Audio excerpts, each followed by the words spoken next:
आप सभी को सुबह का नमस्कार। आज हम लोग समझेंगे कि इंफॉर्मेशन, सूचना और नॉलेज ज्ञान क्या है।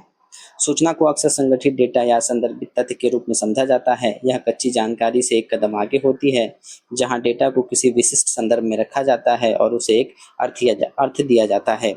तो सूचना क्या है कि यह एक सामान्य जानकारी है जो हम एक संरचित रूप में या संगठित डेटा के रूप में हम इसे प्राप्त करते हैं। इसे हम लोग इंटरनेट, किताबों, समाचार या बातचीत से आसानी से प्राप्त कर सकते हैं तथा इसको हम लोग साझा कर सकते हैं। जैसे उदाहरण में हम देख सकते हैं कि भारत की राजधानी क्या है, तो नई दिल्ली। तो ये क्या हो गई, एक साधारण जानकारी हो गई, सूचना हो गई। तो इसकी क्या विशेषताएं हो सकती है सूचना की कि यह संगठित और संरचित होती है, यह तथ्यात्मक और वस्तुनिष्ठ होती है, यह आसानी से प्राप्त और साझा किया जा सकता है, यह संदर्भ पर निर्भर करती है तथा यह सीमित और विशिष्ट होती है।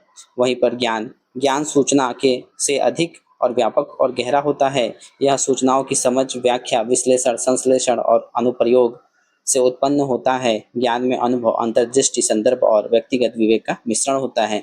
जहाँ पर हम सूचना एक सामान्य जानकारी के रूप में ग्रहण कर रहे थे, जैसे भारत की राजधानी क्या है, वहीं पर ज्ञान के माध्यम से हम उस जानकारी को और गहरे भाव से समझते हैं। जैसे कि भारत की राजधानी दिल्ली है, तो वह दिल्ली की राजधानी भारत की राजधानी कब बनी थी तथा यह किसके द्वारा बनाया गया था और क्यों बनाया गया था।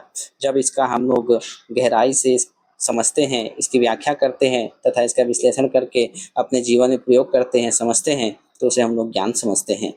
उस शब्द को हम लोग ज्ञान कहते हैं। जिस प्रकार से सूचना एक सामान्य जानकारी है, तो जब उस हम जानकारी को एक व्यापक माध्यम से समझते हैं अपने विवेक का प्रयोग करके, तो वह सूचना ज्ञान का रूप ले लेती है।